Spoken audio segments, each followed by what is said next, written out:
little one. Come over here. Okay. And this is not the cicada, but a giant red-winged grasshopper, which I have just discovered. It's one of the most spectacular of the exotic grasshoppers. It protects itself by its cryptic hard shell and its spiky back legs, which it uses to kick predators in their face.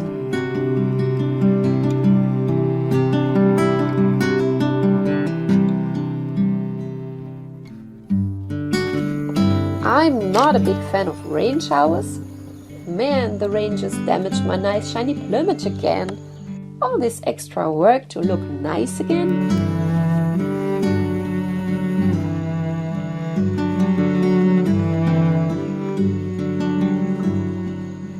This brown jay is a common and vocal resident of Central America, which occurs in two color morphs.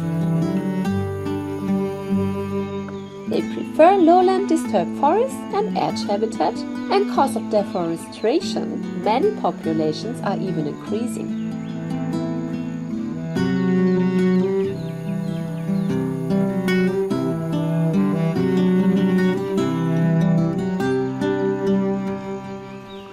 They are extremely aggressive and even attack large predators, but within their own kind, they're highly social and cooperative breeders.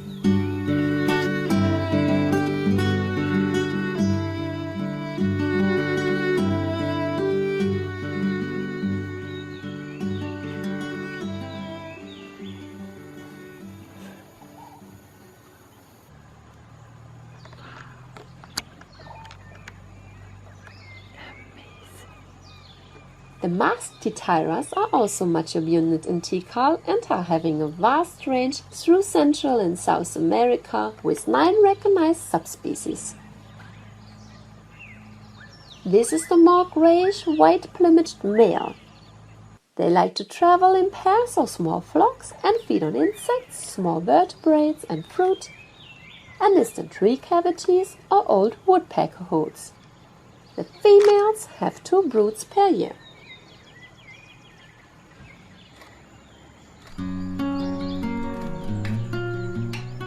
Not only I like aguacates, these avocados seem to be on the favorite list of many tropical animals. Here's one of them, the cutie agouti. The Central American agouti is a large rodent which is related to the guinea pig. They vary considerably in color depending on their age. They have 3 hind and 5 front toes, which are very useful to handle delicious fruit. They may grow up to 60 cm in length and 4 kg in weight, and are one of the few species that can open Brazil nuts without tools, mainly by their strange and their exceptional sharp teeth. Actually, they are pretty shy in the wild, whereas they can be trusting in captivity. But since Tikal is my declared natural zoo, of course agoutis are not shy here and can be seen any time of the day from a close distance.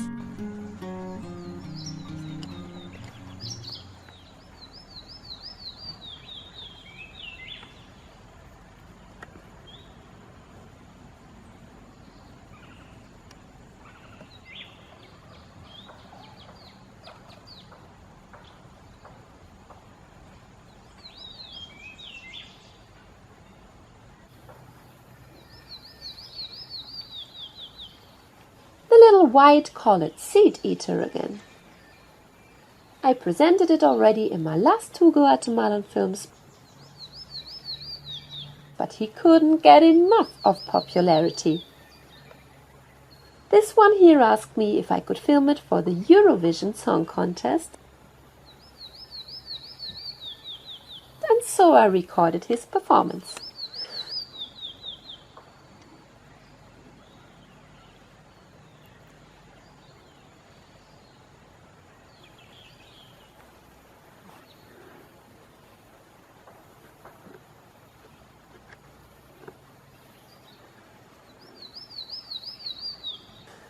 I quite boring, I must say.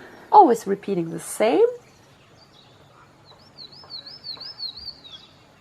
I think he should take some lesson with a nightingale first.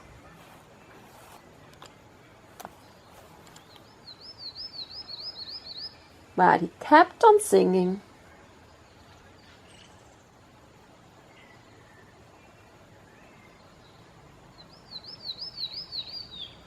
And he should. His voice is his unique one.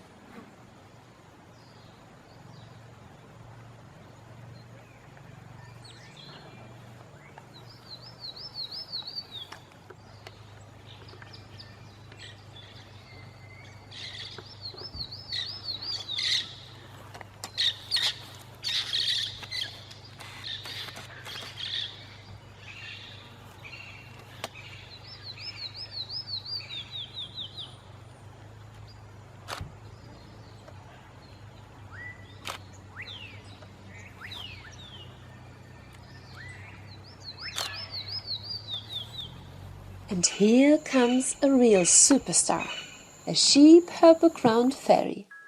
Too fast to follow, too amazing to see.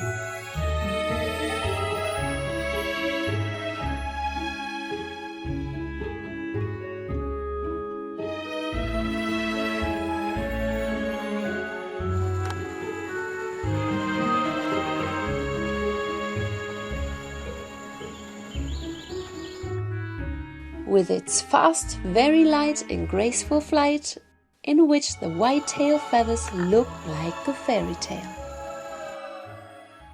They discovered my worm, and now I rather don't move. Maybe then they stop wanting my food.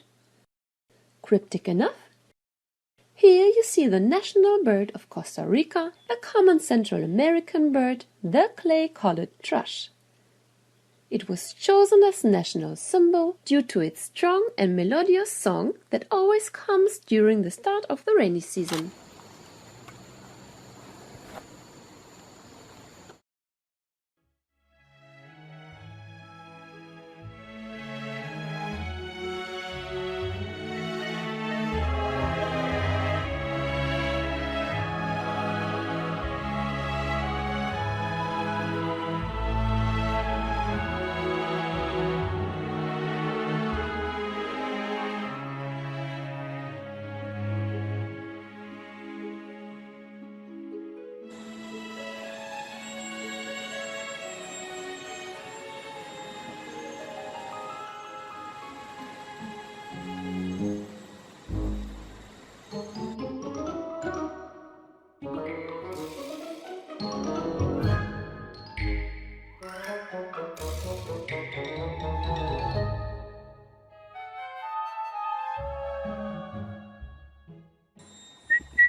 Yes, my main fascination always goes for birds.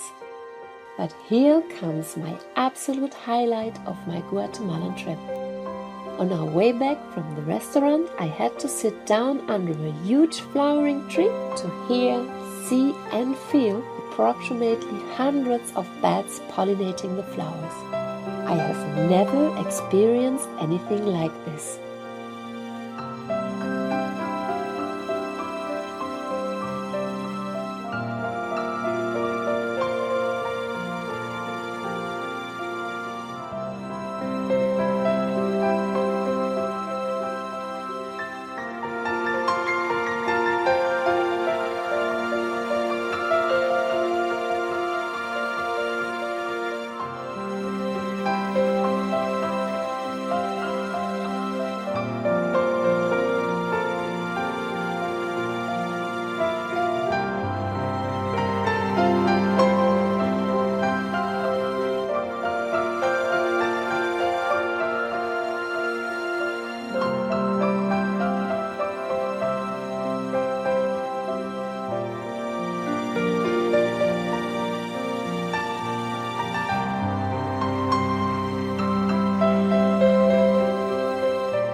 Luckily it was full moon, so I could use the moon as only light source to film, while bats flapping wings went around my ears. The only reason that stopped me from filming after 10 minutes was not only the biting mosquitoes, but more the biting ants, in which nest I surprisingly had sit down. An incredibly first day in Tikal came to its end, and I could only stop my fascination by the tiredness that finally came around.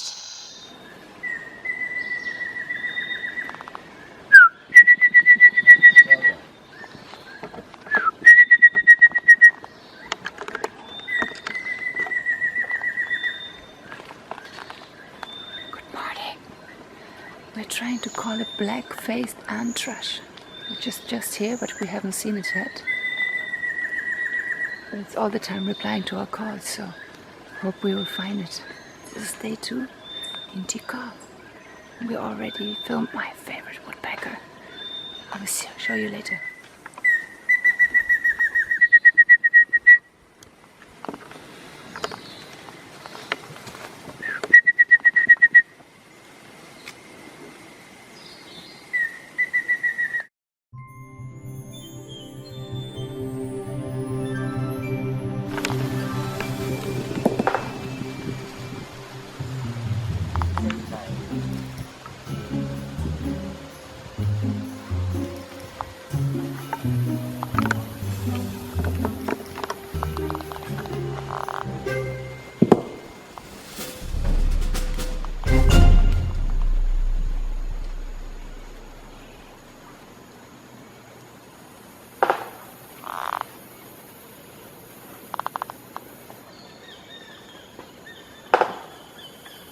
Which one is that? People which are addicted to neck aches can go headbanging on metal concerts or filming woodpeckers.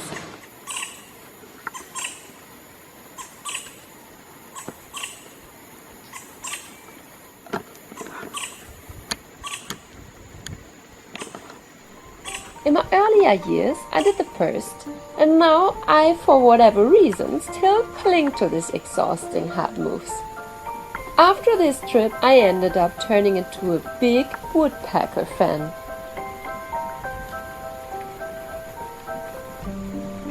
This was my second sighting of a pale-billed woodpecker, and yes, I'm a fan. What a beauty!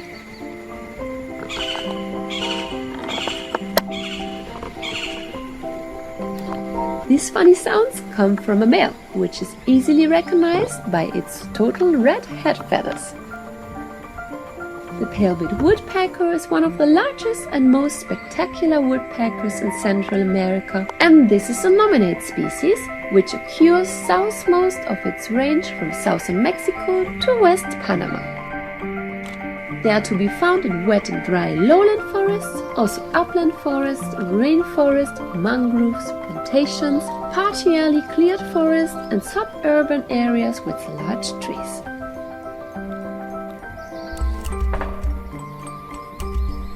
They also overlap geographically with a similar sized and looking lineated woodpecker, but the pale-billed woodpecker is larger and more robust than the lineated one, and head coloring differs.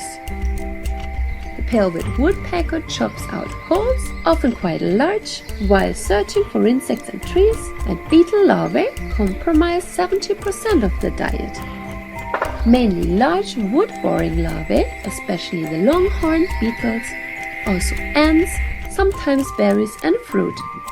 They often forage in pairs or family groups in large trees, and the pair stays together throughout the year. The 2 white eggs are incubated by both parents in the tree hole and also fed by both parents.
And on the next tree here is its relative, the lineated woodpecker. And this is also how most of my woodpecker films look like. One of my favorite birds I wanted to see in Guatemala, the chestnut-colored woodpecker. Wow! Wow, my favorite.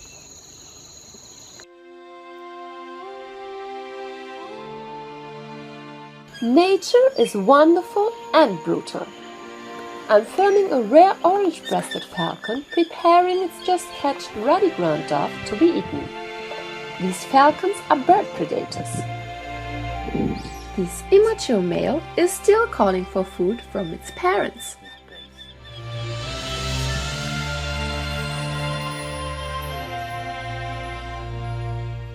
They remain vocal for a while, but fades away later on.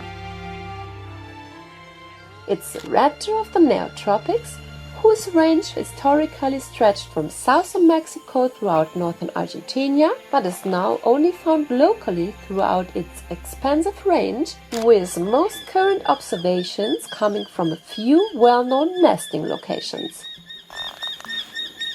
It looks similar to the bat falcon, and many sighting records of the orange-breasted falcon outside their known localities may pertain to that species. Their status now is declared as near threatened due to habitat loss cause of deforestation. This is the most size dimorphic of all falcons. The female might be twice the size and weight of the male and appear 1/3 or more larger.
The few orange-breasted falcons, which are resident in Tikal, are monitored all year round by biologists, and indeed this park is a good place to find and see them.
surprised to see this falcon at the end only hided its only half-plucked dove in the large bromeliad socket after the rainfall and then took off.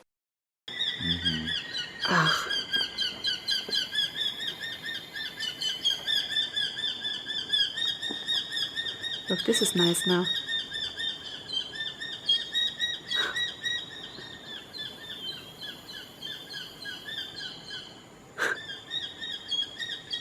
So I must not be hungry.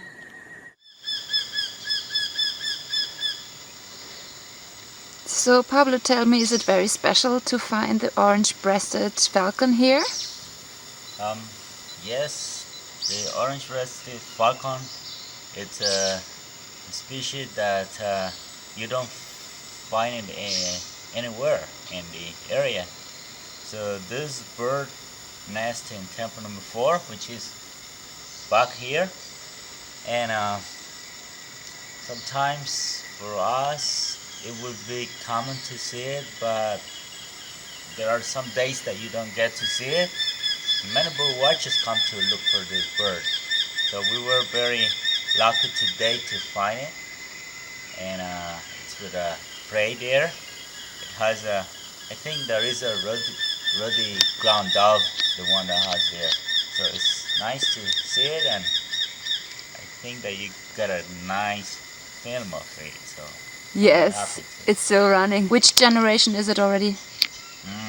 I'm not sure, but they have been here since long ago. They have been nesting in that temple. They only like to nest in cliffs or Mayan temples. They only like Mayan temples? Yes. Are these Mayan birds? Yeah, they are Mayas. And then sometimes he tries to nest in the other temples, like temple 3 or 2, and then but mostly temple 4. And then there are some other, like few more places in this state where also they nest. So it's nice. You can We heard it, or you heard it by the call. You already could quickly identify this bird. That's why you went up here. Yes, that's why we came here, because it's very, the call of them is very recognized by everybody here. Yeah, very recognizable, yeah. Yes. So how many pair you think are still living in Guatemala? I don't know, but few of them. Yes, it's not too many.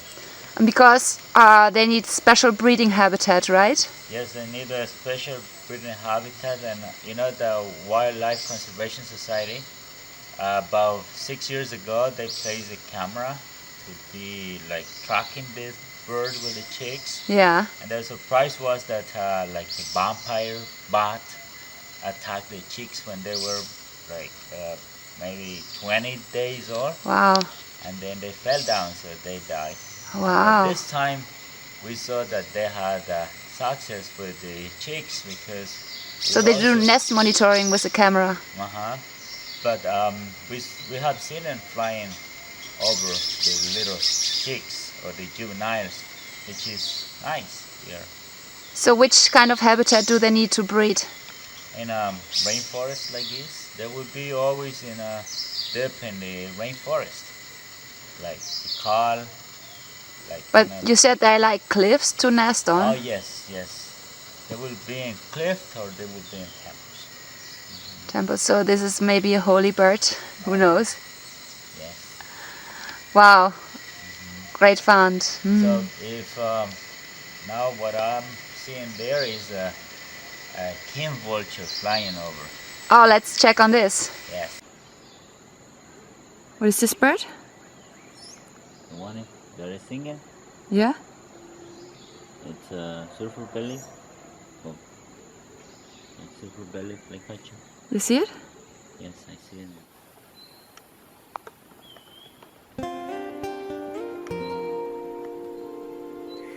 Oof, the sun is just too hot today, man. But just like me, the Garterotrogon male seems to prefer the sun on its body instead of the shadow. And if you are so extraordinary pretty, why should you hide? The Guatemala Tikal, formerly named as the Violaceous Tikal, has a large range from east central Mexico through Central America to northwest South America. They inhabit a variety of primary forest types as well as forest edges, plantations, mangroves, and even clearings with scattered trees. They are cavity nesters and prefer to nest in wasp or termite nests, and also might nest in ant nests, epiphyte roost balls, and other easily escaped substrates, and lay 2 to 3 white eggs. They feed on insects and small fruit. It's quite typical for trogons to perch upright and motionless, one of the reasons why it's more easy and pleasant to film them. The male here is good to distinguish from the female by its yellow eye ring, whereas the female has a white one.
In my last Tikal film, I described this Velasquez woodpecker as golden-fronted one, as my bird guides believed it to be the one. But the descriptions online didn't match with my filmings. So I bought the Marvelous Woodpeckers of the World book and asked the author, Gerard Gorman, about it. And in fact, you see the Velasquez here, with its subtype Santa Cruzi dubius that reaches from Yucatan to northeast Guatemala and Belize, and that is distinguished by the others by very finely bearing white above and different head colorization. The males have red lores, grayish forecrown, red crown and nape, and red or orange belly, and the females red lores and orange or red nape. In general, their identification is quite variable, and often the head colorization varies the most. The Velasquez are often locally common and seem to be able to adapt to man-influenced habitats.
Another of the Tikal natural zoo species is the coati mundi, who is its English name white-nosed coati.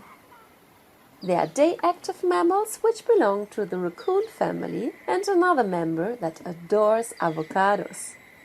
If you have wondered till now how to properly eat those, just have a look at him. He just screams its nose and mouth fully under. They easily climb in trees, where their tail is used for balance, but most often forage for food on ground. The males are much larger than the females and can weigh up as much as 12 kilograms, whereas the females can be 2.5 kilograms only. They inhabit wooded areas of the Americas and are omnivorous, preferring small vertebrates, fruits, carrion, insects, snakes and eggs. They readily adapt to human presence. Like raccoons, they will raid campsites and find something delicious in the trash. They can be tamed easily and have been verified experimentally to be quite intelligent.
That is nice.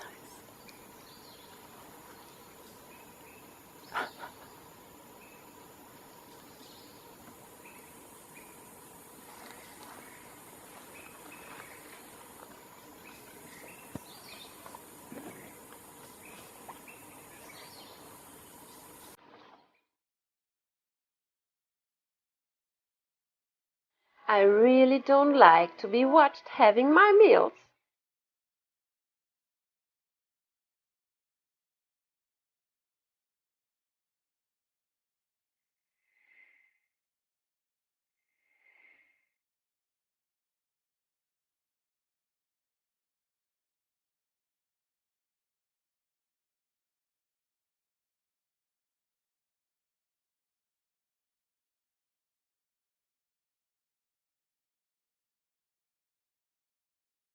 Rather take my fruit elsewhere. The collared araucaris can be found throughout Tikal's park, and spotting it never disappoints. We're at the Plaza of Seven Temples, and we went here today because Pablo said this is another maybe interesting birding place to see. It was built around 800 BC, and it was mainly built for astronomic observation. Here we have the Lost World.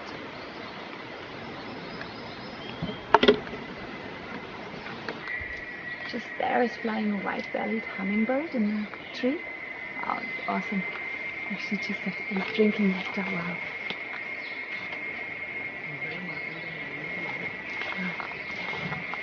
When we arrived, it was really quiet, but then we found again the pale-billed woodpecker. There's a nest up there of the golden front woodpecker, and the collared araucari I was just able to film. As well, we've seen a Guatemala, this temple surrounding is very interesting, and old trees here. So again have a great day, and I'm really quite sure that this is the #1 place to be in Guatemala if you like architecture, rural style, and birds. Yes, you can have both here.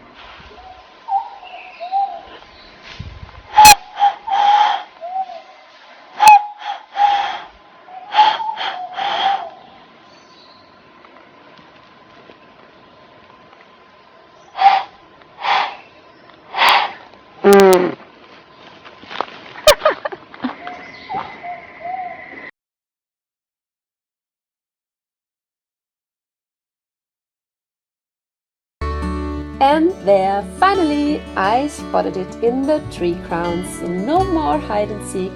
My camp found you. The white-tipped dove has a vast range from southernmost Texas south to western Peru and central Argentina. It inhabits scrub, woodland and forest, and this should be the subspecies decipiens. I had expected some more spectacular one to appear, but fair enough, it's a bird with an interesting call. It's usually seen singly or in pairs, and it's rather varied.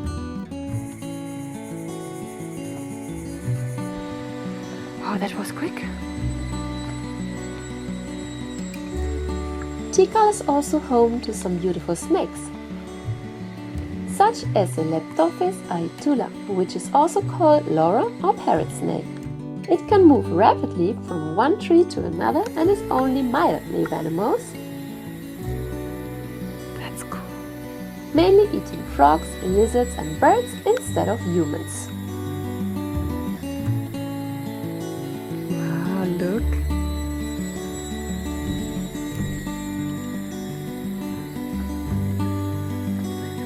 Look. That's amazing. And here we have the little plain Xenops. Not a rare bird, but hard to film as it moves in all directions on trees in search for food. This is wood creeper #3 on my list from Tikal. It's the northern barred wood creeper with the nominate form Sanctitome sanctitome, which is found from southern Mexico throughout Central America to Colombia, Venezuela and Ecuador.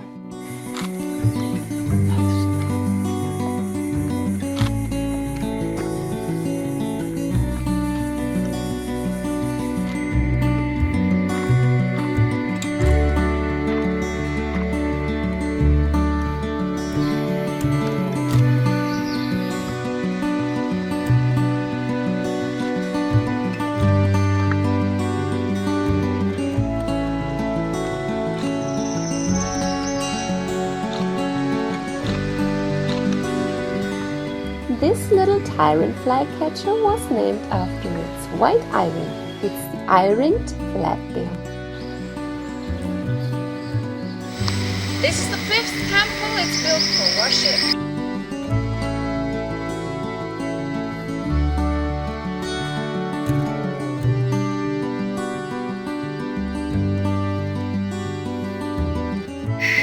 This is the highest of all the temples. I like this one even more, and all the rest of the place here, than the pyramids in Giza. The black-headed trogon is easily recognized by its sky blue eye-ring. And with his shiny blue back feathers here, another male is representing. This is the nominate subspecies, which is found from the eastern slopes of Central America, from Mexico to northeast Costa Rica. Its natural habitats are subtropical and tropical dry forests or moist lowland forests and heavily degraded former forests. Their diet also consists of a variety of fruits and insects, which are mainly captured on flight.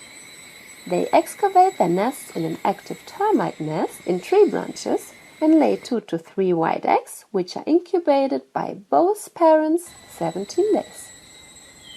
Chicks are capable of flight 16 to 17 days after hatching. And I was lucky enough to film it as well on the main plaza, creeping back in its termite nest. Day 2 was a bit more rainy, so we're hearing thunderstorm again, and that's like how it goes here. If you hear the thunderstorm, like maybe 5-10 minutes before, it will rain a lot and then it stops again. Rain again, stop again. So we didn't really get wet today, just gotta make sure that our cameras don't as well. Where are we here? Which place is this? This is the Central Acropolis. The Central Acropolis. The residential area of the high class. The high-class Mayans. Yes, Mayas. So how many did live here? Well, there are about 150 different bedrooms. Wow. Some of the buildings are 2, 3, 4, 5 floors, like the one that you see right there. That one that has 5 floors.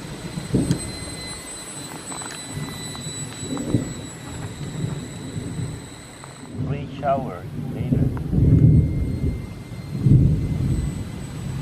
Wow, this seems to be a massive rain soon.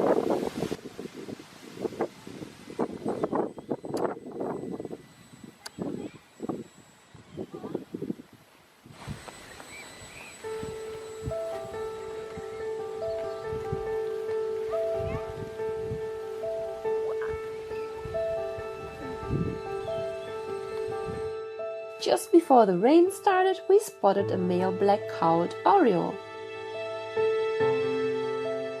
drinking and having a short bath in some of the concrete pools too far away from a hilltop, but the only oriole I have filmed in Guatemala.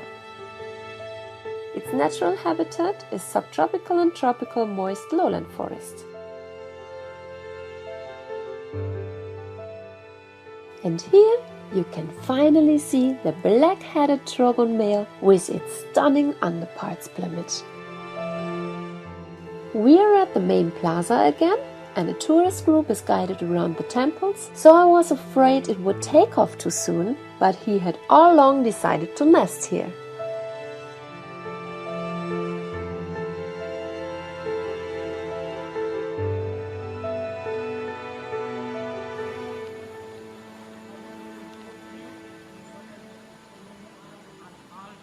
And here he goes, maybe half a meter from the ground, back in his termite nest.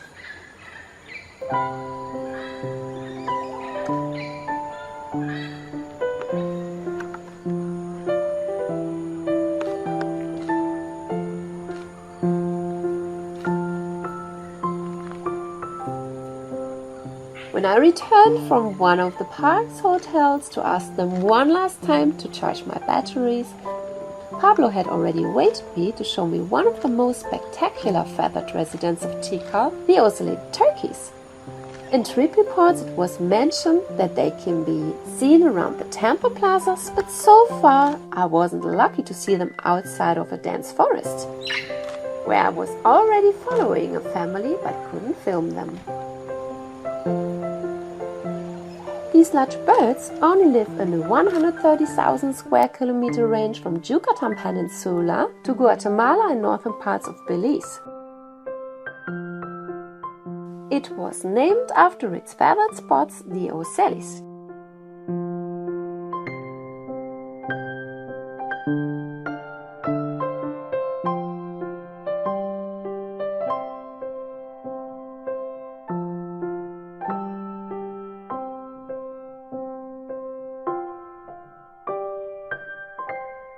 These are two males foraging around, which are distinguished from the females by their spurs, but are not showing the flashy blue crest now after the breeding season.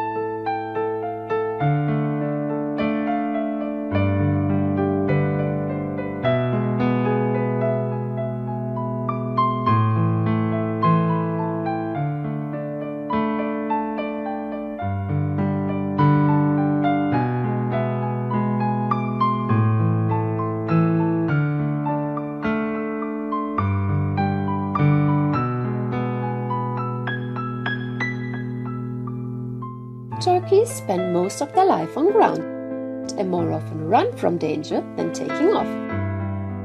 The females lay 8 to 15 eggs in a well-concealed nest on the ground, and they incubate their eggs 28 days. Chicks and hen leave the nest within 1 day after hatching, and I have seen a family group of at least 7 fledglings of different sizes. They follow their mother until they reach young adulthood, and the mother will boldly fight for the chicks, even risking her own life to defend her offsprings. Ocellated turkeys have many predators, such as gray foxes, raccoons, cougars, jaguars, and numerous birds of prey and snakes, which may also prey on the adults. And unfortunately, they are hunted by humans as well, both for food and for fun sport.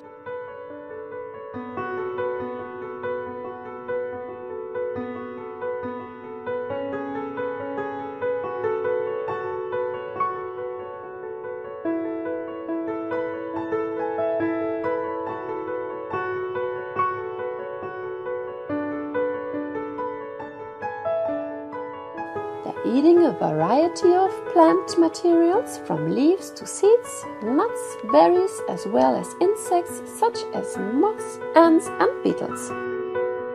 However, the chicks appear to feed exclusively on insects only for the first months of life.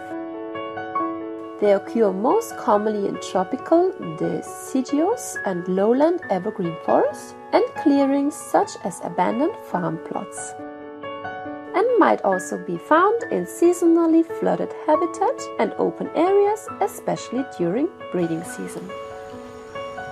The male's breeding display resembles the one of the capercaillie by strutting and spreading its tail feathers like a fan.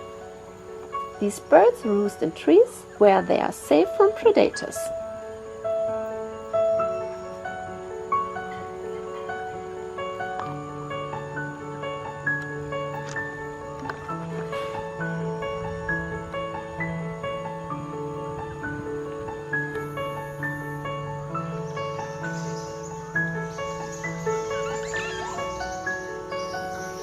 Relatively large populations of ocellated turkeys are found in protected areas of Belize, where this species is most common, but in generally they are rare and have been eliminated from some areas in Mexico due to intense hunting and clear-cutting and slash and burn methods for agriculture, which destroys their habitat and making them easier targets for hunting.